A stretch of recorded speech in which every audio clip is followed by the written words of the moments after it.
اب میں ایک سوال آپ سے پوچھنا چاہتا ہوں، ماں باپ کا حق پہلے ہے یا اولاد کا حق پہلے ہے؟ اس بات کو اچھی طریقے سے ذہن میں رکھیں کہ ماں باپ پر اولاد کا حق پہلے ہے۔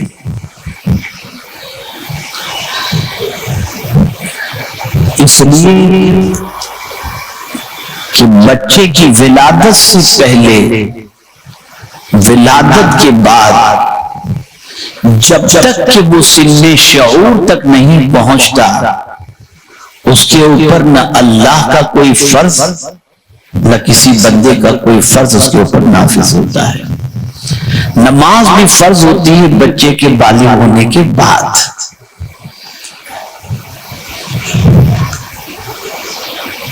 ہم اپنے بچے کے بگڑنے کے بعد اسے یاد دلاتے ہیں کہ تیرا حق تیرے اوپر ہمارا یہ ہے، لیکن کبھی ہم نے یہ بھی سوچا کہ ہمارے بچے کا حق ہم پر کیا ہے؟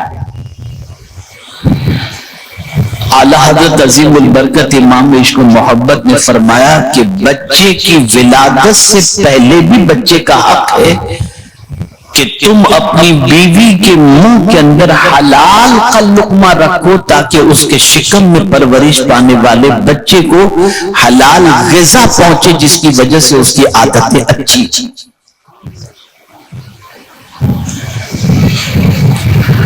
آقا کریم صلی اللہ تعالی علیہ وسلم نے بچے کا حق جو مقرر فرمایا ہے اسے آپ اچھی طریقے سے ذہن میں رکھیں کہ میرے پیارے آقا صلی اللہ تعالی علیہ وسلم کے پیارے دیوانوں، رسول اعظم صلی اللہ علیہ وسلم فرماتے ہیں کہ بچہ پیدا ہو تو سب سے پہلے اس کا اچھا نام رکھو، اس کا اچھا نام رکھو۔ آج اچھا نام نہیں سوچتے، توجہ چاہوں گا لفظ پر، آج اچھے نام کی تلاش نہیں، نئے نام کی تلاش ہے۔ حضرت کوئی نیا نام بتائیں، حضور فرماتے اچھا نام رکھو، اور ہم تلاش کر رہے نئے نام، منکی، پنکی، ڈونکی، بس یہ سارے نام۔ مجھے یاد ہے مرحوم حضرت مولانا عبد القادر کھتری صاحب رحمت اللہ تعالی علیہ بڑے اصلاحی موضوع پر خطاب کرنے والے بزرگ تھے۔ ان کے پاس ایک شخص پہنچا اور پہنچنے کے بعد عرض کرتا ہے، حضور میرے گھر بیٹا پیدا ہوا، کوئی اچھا سا نام بتائیں۔ آپ نے انہیں بتایا عبداللہ رکھو، عبد الرحمن رکھو، عبد الصمد رکھو، محمد رکھو، محمد ابراہیم رکھو، اس طریقے سے نام انہوں نے بتایا۔ حضرت جدو سے پرانے نام ہے، کوئی نیا نام رکھو۔ تو آپ نے کہا ایک نام بتاؤ جو ابھی تک کسی نے اپنے بچے کا نہیں رکھا۔ وہ تو خوش ہو گیا، کہا ابلیس لکھ دو۔ حضرت آپ کیسی بات کر رہے ہیں؟ تو فرمایا تم کو نیا چاہیے، حضور فرماتے اچھا نام رکھو، اور تم کہہ رہے ہو نیا نام دو، تو میں تم کو نیا نام دے رہا ہوں، کوئی آج تک نہیں رکھا اپنے بچے کا نام۔ ہماری فکر اتنی خراب ہو چکی کہ ہم نے کبھی حضور صلی اللہ علیہ وسلم کی فکر کو اخذ کر کے اس پر عمل کرنے کی کوشش نہیں کی۔ اور قرآن کہتا ہے ما آتاکم الرسول فخذوہ، جو حضور دے وہ لے لو، اور جو حضور دے رہے ہیں ہم وہ نہیں لے رہے، ہم وہ لے رہے ہیں جس سے حضور نے روکا ہے۔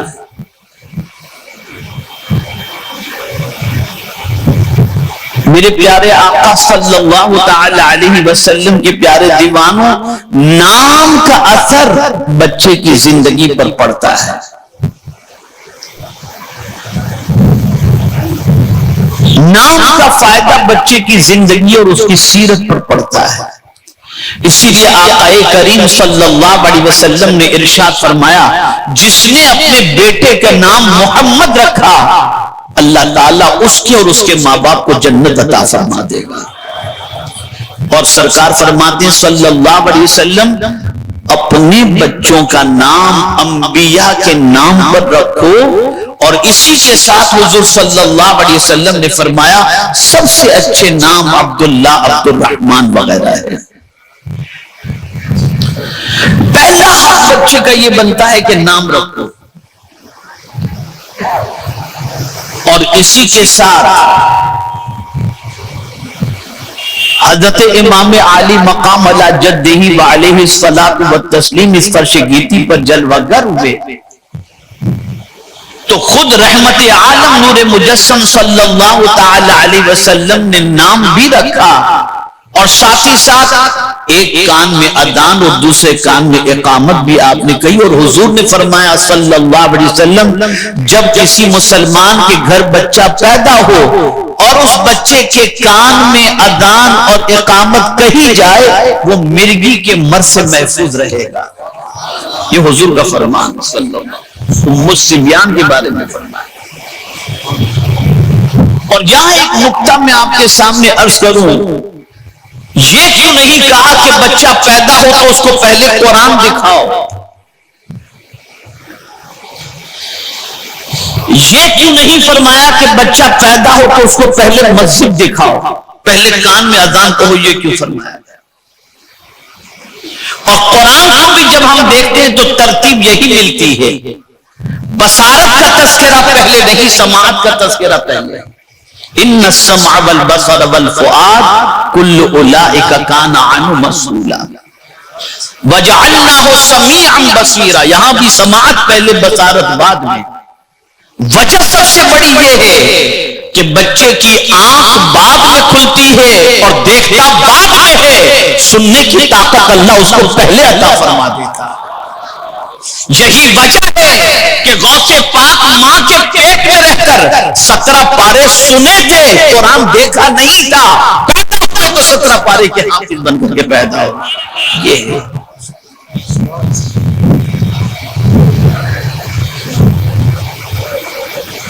سماعت کا بڑا سائنس تحقیق کرنے کے بعد یہ کہہ رہی ہے کہ بچے کے جو پارٹس بنتے ہیں، حالانکہ دل پر نشان جب گوشت ہوتا ہے تو پہلے لگتا ہے، لیکن اعضاء کے اندر سب سے پہلے کان بنتے ہیں، اس لیے کہ ریڑھ کی جو ہڈی ہے نا، اس کا تعلق یہ کان کی رگوں سے ہو کر اور کان کے اس سے جاتا ہے۔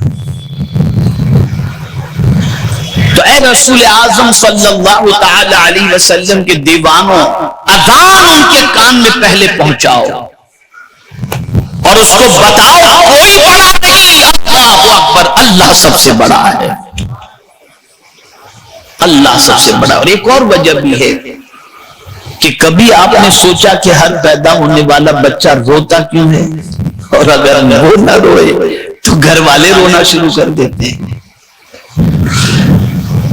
کہ پتہ نہیں زندہ بھی ہے کہ مردہ ہے۔ ہر پیدا ہونے والا بچہ کیوں روتا ہے؟ تو فرمایا گیا جیسے ہی پیدا ہوتا ہے شیطان اس کے پیٹ پر اپنا پنجہ مارتا ہے، بچہ رونا شروع کرتا ہے۔ اور قرآن شریف کے اندر اللہ عز و جل نے ارشاد فرمایا جیسے ہی بندے کو اللہ کا ذکر سنایا جائے یا بندہ اللہ کا ذکر کرے، شیطان اس کے دل سے بھاگ جاتا ہے۔ تو کان میں اللہ کا ذکر پہنچا دو تاکہ بچے کو اللہ شیطان کی شرارتوں سے محفوظ فرما دے۔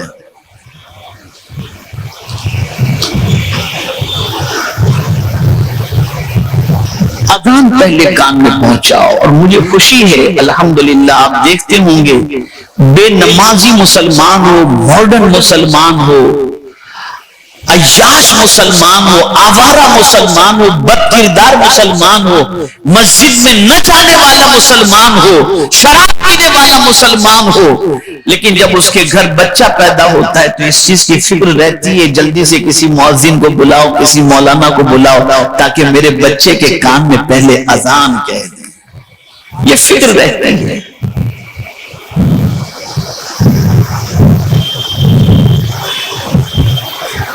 اور یہی فکر ہے جب بچہ بڑا ہوتا ہے تو مال اور اولاد کی محبت ہی اس کے ماں باپ کو اللہ کے ذکر سے روک دیتی ہے۔ قرآن کہتے ہیں لا تلکم اموالکم ولا اولادکم عن ذکر اللہ. یہ ماں باپ جن کو پروردگار جل جلالہ نے اپنے بچوں کے کان کے اندر اللہ کا ذکر پہنچانے کا حکم دیا، جب یہی ماں باپ اللہ کے ذکر سے غافل ہو جاتے ہیں تو کبھی کبھی یہ ہوتا ہے کہ ان کا مال اور ان کی اولاد ان کو ہلاک کر دیتی ہے اور وہ اللہ کے ذکر سے غفلت کا مظاہرہ کرتے ہیں. یاد رکھیں میرے پیارے آقا صلی اللہ تعالی علیہ وسلم کے پیارے دیوانوں، ابتدائے آفرینش سے اس کے کان میں اذان کی آواز پہنچا کر اس کے دل و دماغ میں یہ بات بٹھائی جا رہی ہے کہ اے میرے بندے تو اللہ عز و جل کے ذکر کا عادی بن جا، سننے کا عادی بن جا.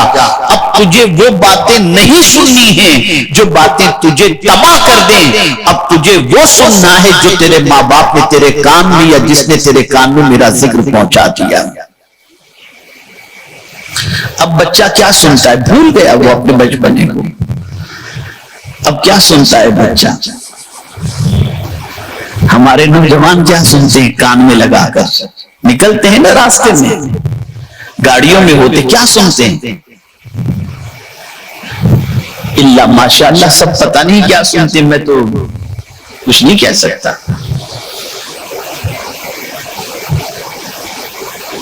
تو اے رسول اعظم صلی اللہ علیہ وسلم کے پیارے دیوانوں، بچہ پیدا ہو اچھا نام رکھو، کان میں اذان و اقامت کرو، اللہ کا شکر بھی ادا کرو. یہ نہیں کہ بیٹی ہو تو منہ لٹکا دے اور بیٹا ہو تو اللہ کا شکر ادا کرے. بیٹا ہو تو خوب ڈھول باجے تماشے اور برتھ ڈے پارٹیاں منائیں، اور بیٹی ہو تو منہ لٹکا. بیٹی نہیں، آپ بیٹی کو کیا سمجھتے ہو؟ کیا سمجھتے ہو؟ اللہ اکبر. ام المؤمنین حضرت عائشہ صدیقہ رضی اللہ تعالی عنہا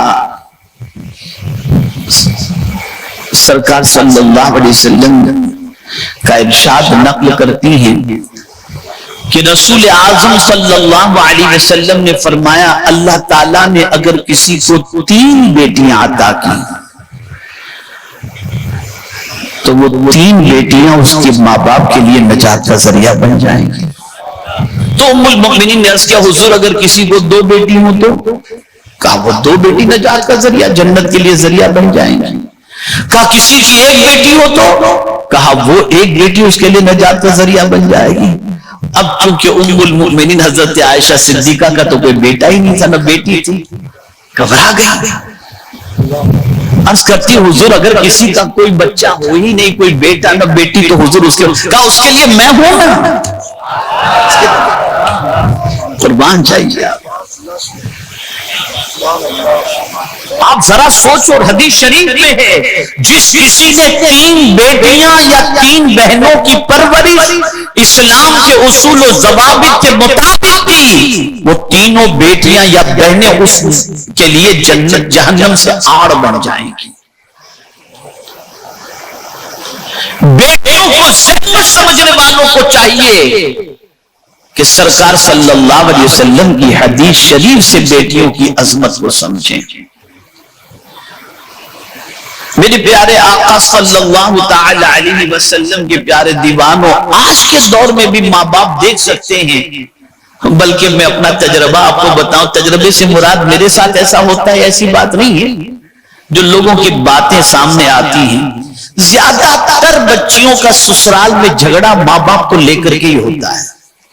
جہاں سسرال والوں نے بچی کے ماں باپ کو کچھ کہا، بچی فوراً آستین چڑھا لے گی، میرے ماں باپ کو برا بھلا مت کہو، فوراً ڈیفینس میں کھڑی ہو جاتی ہے. اور بیٹا جہاں ماں باپ نے کچھ کہا، بیوی کا ہاتھ پکڑا، میں جا رہا ہوں گھر چھوڑ کر. دیکھ لیجیے آپ آج کے دور میں بھی بڑھاپے میں اگر سہارا کوئی ماں باپ کا بنتا ہے تو بیٹیاں بنتی نظر آتی ہیں. ارے جن بیٹیوں کے بارے میں حضور فرمائے جنت کا ذریعہ بن جائے، ان بیٹیوں کی عظمت کا کیا کہنا۔ اور پھر آپ دیکھیں حضور نے صرف کہا ہی نہیں، خدا کی قسم کر کے بتایا۔ ایسا بیٹیوں سے حضور کا سلوک تھا کہ اللہ اکبر، شاید ہی دنیا میں کوئی باپ ایسا ہو جو اپنی بیٹیوں سے اتنا پیار کیا ہو جتنا حضور نے اپنی بیٹیوں سے پیار کیا ہے، اتنا پیار۔ اور اس میں بھی سیدۃ النساء کا معاملہ تو بہت نرالا نظر آتا ہے کہ جب وہ آتی تھی تو حضور اٹھ جاتے تھے ان کے احترام کے اندر، ان کی محبت کے اندر۔ پھر بیٹی نے بھی حق ادا کیا، بیٹی نے بھی حق ادا کیا کہ صرف یہی نہیں کہ باپ نے اتنا پیار دیا ہے تو پیار لے لیا، نہیں، پھر بیٹی نے بھی باپ کے پیار کا حق ادا کیا۔ کیسا حق؟ یوں ہی حضور صلی اللہ علیہ وسلم نے سیدۃ النساء کو جنتی عورتوں کا سردار نہیں فرمایا، ایسا ادا کیا کہ حضور صلی اللہ علیہ وسلم کے وصال کے بعد جب آقا کریم صلی اللہ علیہ وسلم کو لحد میں رکھا گیا اور اس کے بعد جب حضرت بلال لوٹے تو حضرت سیدۃ النساء فرماتے، بلال تم نے میرے والد کے وجود کے اوپر اور آپ کے مزار کے اوپر مٹی ڈال دی۔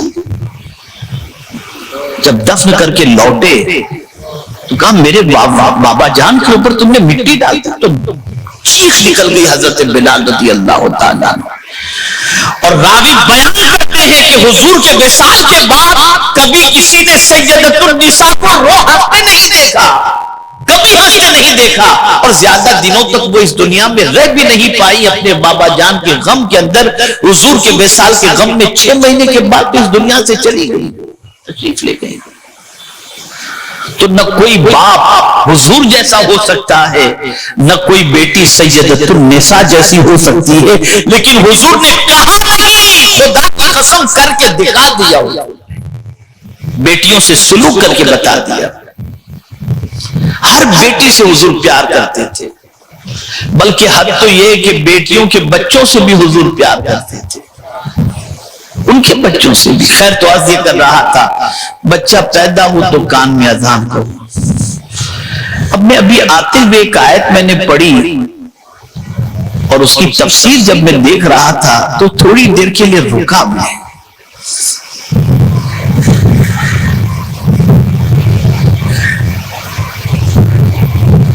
دعا تھی، ربنا هب لنا من لدنک ذریۃ طیبہ، اور اس دعا کے بارے میں فرمایا گیا کہ جو بے اولاد ہو وہ اگر یہ دعا کرے تو اللہ اس دعا کی برکت سے اسے نیک صالح اولاد عطا فرما دے۔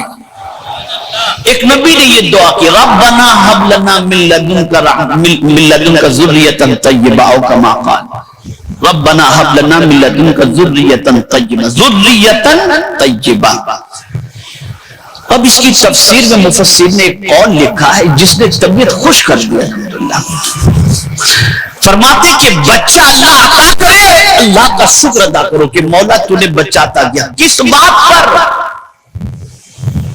شکر تو ادا کرنا ہے کہ تو نے عطا کیا، مولا تیرا شکر اس بات پر ہم ادا کرتے ہیں کہ تو نے بیٹا تو دیا، لیکن تیرے ایک بندے کی پرورش کی ذمہ داری تو نے ہمیں عطا فرمائی، ایک تیرے بندے کی پرورش کی ذمہ داری تو نے ہمیں عطا کر کے ہم پر تو نے بڑا احسان کیا ہے، اے اللہ ہم تیرا شکر ادا کرتے ہیں۔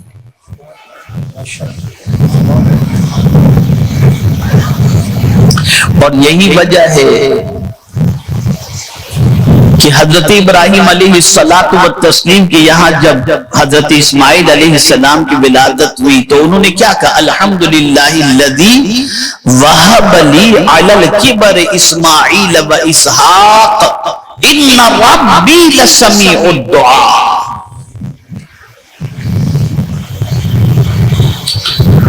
تمام تعریفیں اللہ کے لیے جس نے ضعیفی کے اندر اسماعیل اور اسحاق جیسی اولاد ہمیں عطا فرمائی. اور بے شک میرا رب دعاؤں کو سننے والا ہے. یہاں میں ایک بات عرض کر دوں، عمر چاہے جتنی ہو جائے، معاملات کچھ بھی ہو جائیں، اسلام میں مایوسی نام کی کوئی چیز ہے ہی نہیں. اور قرآن ہمیں بتا رہا ہے کہ اے بندو اس بات کو ذہن میں رکھو، مولا جب چاہے جسے چاہے اولاد کی دولت سے مالا مال فرما دے. اس پر یقین رکھنا چاہیے. لیکن اب دیکھیے یہاں سے تیور چینج ہوتا ہے، دعا مانگنے کا انداز چینج ہوتا ہے. انداز کیا ہوتا ہے؟ ادھر بچہ پیدا ہوا، اب فکر کیا ہوئی حضرت ابراہیم علیہ السلام کو؟ تو اسی دعا پر رک نہیں جاتے، دعا کہتے ہیں رب اجعلنی مقیم الصلاۃ ومن ذریتی ربنا وتقبل دعا. پہلی دعا تو نے قبول کر کے بیٹا عطا فرما دیا، اب تیری بارگاہ میں عرض ہے مولا مجھے اور میری ذریت کو نماز قائم کرنے والا بنا. پتا چلا پہلی فکر اپنے بچوں کے سلسلے میں اس چیز کی ہونی چاہیے. یہ بات جو دماغ کے اندر ہونی چاہیے کہ ہمارا بچہ بے نمازی نہ رہے، نماز کا فنکشن رہے. لیکن یہ فکر کب ہوگی؟ جب ماں باپ خود نماز سے محبت کرتے ہوں گے یا نماز کی طرف ان کی توجہ ہوگی. اب دیکھیں جس آیت کی تلاوت کا میں نے شرف حاصل کیا، میں نے جہاں سے بات چھوڑی اس طرف بھی آتا ہوں، لیکن وقت مجھے زیادہ بھی نہیں لینا، مختصر میں کچھ ضروری باتیں عرض کر دوں. یہ جو آیت کریمہ یا ایھا الذین آمنوا قوا انفسکم واہلیکم نارا، اے ایمان والو اپنے آپ کو اور اپنے اہل کو جہنم کی آگ سے بچاؤ. یہ ذمہ داری دے دی گئی. ہماری ذمہ داری ہم نے کیا بنا لی کہ ہمارے بچے کا فیوچر برائٹ ہو، پیٹ کی آگ اس کے اندر جو ہے وہ بجھ جائے، اس کے لیے مکان ہو، دکان ہو، کاروبار ہو، پیسہ ہو، ساری چیزیں ہوں. کوئی مذائقے کی بات نہیں، یہ سوچنا کوئی غلط نہیں ہے. لیکن قرآن پہلی ذمہ داری یہ دے رہا ہے کہ خود بھی جہنم کی آگ سے بچو اور اپنے گھر والوں کو بھی جہنم کی آگ سے بچاؤ. یہ پہلی ذمہ داری. اب جب یہ آیت کریمہ فاروق اعظم رضی اللہ تعالیٰ عنہ نے پڑھی اور سنی تو حضور صلی اللہ علیہ وسلم کی بارگاہ میں حاضر ہوئے، عرض کرنے لگے یا رسول اللہ صلی اللہ تعالی علیہ وسلم یہ بات تو سمجھ میں آتی ہے اور ہم کوشش بھی کرتے ہیں کہ خود کو جہنم کی آگ سے بچائیں، لیکن اہل و عیال کو جہنم کی آگ سے بچانے کا کیا مطلب ہے؟ اس سے کیا مراد ہے؟ اب اسے آپ ذہن میں محفوظ رکھ لیں. اس سے مراد حضور صلی اللہ علیہ وسلم نے ارشاد فرمایا جن باتوں سے اللہ نے تم کو بچنے کا حکم دیا ان باتوں سے اپنی اولاد کو روکو، اور جن باتوں کے کرنے کا اللہ نے تم کو حکم دیا اپنی اولاد کو بھی ان کاموں کی طرف مائل کرو. یہ ہے اپنے اہل و عیال کو جہنم کی آگ سے بچانا. میرے پیارے آقا صلی اللہ تعالی علیہ وسلم کے پیارے دیوانوں، یہاں سے یہ بات سمجھ میں آئی ہمیں اپنے بچوں کو ان راستوں پر چلانا ہے جن راستوں پر چلنے کا حکم اللہ نے عطا فرمایا، ان راستوں سے بچانا ہے جن راستوں پر چلنے سے اللہ کے رسول صلی اللہ علیہ وسلم نے اللہ عز و جل نے منع فرمایا. ہمارا حال یہ ہے بچے پیدا ہو گئے، خود سے بڑے ہو گئے، ہم کسی چیز پر توجہ نہیں دیتے، بڑا ہونے کے بعد اسے اپنا حق یاد دلاتے ہیں. اب میں آپ سے پوچھنا چاہتا ہوں میرے پیارے آقا صلی اللہ تعالی علیہ وسلم کے پیارے دیوانوں، رسول اعظم صلی اللہ علیہ وسلم نے فرمایا بچے کا نام اچھا رکھو. اچھے نام کی بنیاد پر تمہارے بچے پر نام کا اثر پڑے گا، نام کی برکتیں ہوں گی، نام کی وجہ سے اچھی عادتیں اس کے اندر ہوں گی، اور اس کے بعد تحنیک کے لیے کسی بزرگ کی گود میں اپنے بچے کو دے دو تاکہ وہ کوئی میٹھی چیز چبا کر، میٹھی چیز اپنے منہ سے لگا کر تمہارے بچے کے منہ کے اندر رکھ دے، تاکہ اس تحمیل کی بنیاد پر تمہارے بچے کی عادتیں اس بزرگ کی عادتوں جیسی عادتیں بن جائیں۔ اللہ اکبر۔ رسول رحمت صلی اللہ علیہ وسلم کے دور پاک کے اندر مدینے میں کوئی بچہ پیدا ہوتا تو اس مسلمان گھر میں پیدا ہونے والے بچے کو لے کر سب سے پہلے حضور کی بارگاہ میں حاضر ہوا جاتا۔ میرے آقا صلی اللہ علیہ وسلم دعائیں بھی عطا فرماتے، تہنیک بھی دیتے۔ تہنیک کا ایک طریقہ یہ بھی میں نے آج حدیث مبارکہ میں پڑھا کہ حضور صلی اللہ علیہ وسلم کھجور چباتے اور چبانے کے بعد وہ کھجور کو میٹھا سا تھوڑا سا اس کے منہ میں رکھ دیتے، اور کھجور کا جو تھوڑا سا بچا ہوا چھلکے جیسا اوپر کا جو ہوتا یا پتلا یا اندر کا جو گدا ہوتا اسے حضور صلی اللہ علیہ وسلم بچے کی تالوں میں چپکا دیا کرتے تھے۔ یہ تہنیک کا ایک حضور کا طریقہ بتایا گیا ہے۔ اندر کا جو نرم جو حصہ ہوتا ہے اسے حضور صلی اللہ علیہ وسلم تالوں میں لگا دیتے۔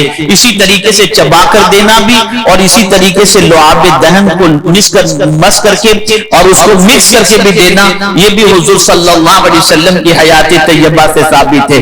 میرے پیارے آقا صلی اللہ علیہ وسلم کے پیارے دیوانوں، 30-35 سال پہلے کی بات میں آپ کو بتاؤں، مدینہ منورہ میں بچے پیدا ہوتے تھے تو ماں باپ اپنے بچے کو گود میں لے کر سنہری جالیوں کے سامنے آتے تھے اور یوں حضور کی جالی مبارک کے سامنے یوں آگے بڑھاتے تھے، پھر یوں لیتے تھے اور چلے جاتے تھے۔ ایسا محسوس وہ کرتے تھے گویا حضور کی گود میں اپنے بچے کو دے چکے ہیں۔ یہ کیا چیز؟ میرے پیارے آقا صلی اللہ علیہ وسلم کے پیارے دیوانوں، اب کیا کرنا ہے؟ تہنیک ہو گئی، عقیقہ کر دیجیے، عقیقہ ہو گیا۔ اب بچہ تھوڑا سا بڑا، اب ماں کی ذمہ داری ساتھ ساتھ کیا ذمہ داری ہے؟ قرآن کہتا ہے وَالْوَالِدَاتُ يُرْضِعْنَ أَوْلَادَهُنَّ حَوْلَيْنِ كَامِلَيْنِ۔ قرآن ماں کو دودھ پلانے کے بارے میں کہہ رہا کہ ماں اپنے بچے کو 2 سال تک دودھ پلائے۔ کیوں؟ اس لیے کہ دودھ کا اثر بچے کی زندگی پر ہوتا ہے، اور یہی وجہ ہے کہ پہلے کے زمانے میں بہادر عورتوں کے دودھ مائیں اپنے بچوں کو پلایا کرتی تھی۔ دیہات کے آب و ہوا کی جو صاف ستھرائی ہوتی تھی اور وہاں کی جو پاکیزہ عورتیں ہوتی تھی ان کا دودھ پلایا جاتا تھا۔ تو دودھ کا اثر بچے کی زندگی پر پڑتا ہے۔ اگر اثر پڑنے والا نہ ہوتا تو کبھی قرآن ماں کو اپنے بچے کو دودھ پلانے کے بارے میں نہ فرماتا۔ مجھے یاد آ رہا ہے ایک آیت کریمہ کے بارے میں وَمَن يَتَعَدَّ حُدُودَ اللَّهِ فَأُولَٰئِكَ هُمُ الظَّالِمُونَ۔ اللہ عز و جل نے فرمایا جس نے اللہ اور اس کے رسول کے حدود کو توڑ دیا اس نے ظلم کیا۔ ایک خاتون اپنے بچے کو دودھ پلا رہی تھی اور قمری اعتبار سے 2 سال جیسے ہی مکمل ہوئے اور غروب آفتاب جیسے ہوا، بچہ سینے سے چپکا ہوا ہے، دودھ پی رہا ہے، ماں نے فوراً ہٹا دیا۔ کسی نے کہا بچہ بھوکا لگ رہا ہے تم ہٹا دیا۔ کہا کیا کروں، میرے پروردگار نے 2 سال سے زیادہ کا حکم نہیں دیا، بس میں اللہ کی حد کو توڑنا نہیں چاہتی۔ 2 سال مکمل ہو چکے، میں اپنے بچے کے دودھ کو چھوڑا۔ اور آج ڈبے کا دودھ، مائیں دودھ نہیں پلاتی ہیں اپنے بچے کو۔ ڈبے کے دودھ سے طاقت تو مل جائے گی، ماں کی ممتا کہاں سے لائے گا بچہ؟ وہ پیار کہاں سے لائے گا؟ اسی لیے حضرت موسیٰ علیہ السلام کا معاملہ یہ رہا، بھوکے تھے، کسی کا دودھ نہیں پیا انہوں نے۔ وَحَرَّمْنَا، قرآن کہہ رہا ہے کسی کا دودھ نہیں پیا سوائے ماں کے دودھ کا، کہ پتا چلے کہ ماں کی دودھ کی اہمیت کیا ہے۔ تو یہ ماں کہا کہ 2 سال تک اپنے بچے کو وہ دودھ پلائے۔ اسی کے ساتھ حضور صلی اللہ علیہ وسلم نے فرمایا بچہ جب اس عمر کو پہنچے کہ کچھ الفاظ ادا کرنے کی طاقت اس میں پیدا ہو تو سب سے پہلے اللہ کہنا سکھائیں. ابا کہنا، اب تو ابا تو کوئی بولتا ہی نہیں، ڈیڈی ہی بولتے ہیں. اب تو ڈیڈی اور ممی بس، اب ابا امی بھی رخصت ہو گئے. حضور فرماتے ہیں صلی اللہ علیہ وسلم پہلے اللہ کہنا سکھاؤ، نہ سکھاؤ نہ اللہ سکھاؤ، پہلے اللہ سکھاؤ.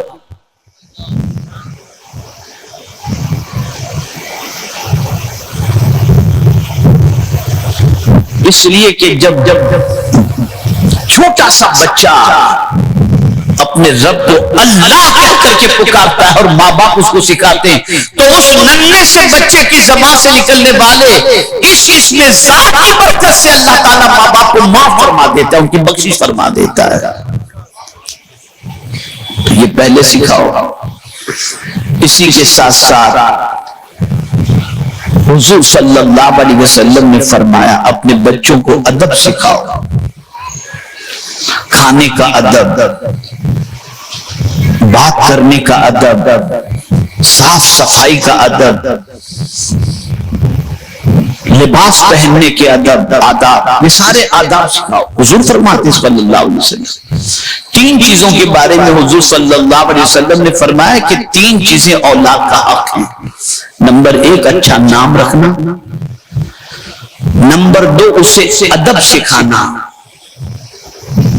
ادب سکھانا یہ حضور صلی اللہ علیہ وسلم نے اس کا حق رکھا ہے. اس کی وجہ میں آپ کو بتاؤں کہ ایک آدمی 20 سال کا ہو کر کے کوئی غلطی کرے نا تو آدمی یہ نہیں کہے گا کہ اس کے ماں باپ نے اس کی تربیت نہیں کی. یہ ہے ہی ایسا، پتہ نہیں کیسوں کی سنگت میں رہتا ہے، اس کی عادتیں اچھی نہیں ہیں. لیکن وہ چھوٹا سا 5-7 سال کا بچہ گڑبڑ کرتا ہے تو کہتے ہیں ماں باپ نے ادب نہیں سکھایا شاید، پھر وہ ماں باپ کے اوپر آتا ہے. میرے پیارے آقا صلی اللہ تعالی علیہ وسلم کے پیارے دیوانوں، حضور صلی اللہ تعالی علیہ وسلم سے پوچھا گیا کہ ماں باپ کی طرف سے اولاد کے لیے سب سے بڑا تحفہ کیا ہے؟ تو آقا کریم صلی اللہ علیہ وسلم ارشاد فرماتے ہیں ماں باپ کی طرف سے سب سے بڑا تحفہ اولاد کے لیے اچھے اخلاق ہیں. اچھے اخلاق، اس سے بڑا تحفہ کچھ ہے ہی نہیں اپنی اولاد کے لیے ماں باپ کی طرف سے. اور یہ سکھانے کے لیے ماں باپ کے پاس ٹائم ہے ہی نہیں. اور تیسرا حق حضور صلی اللہ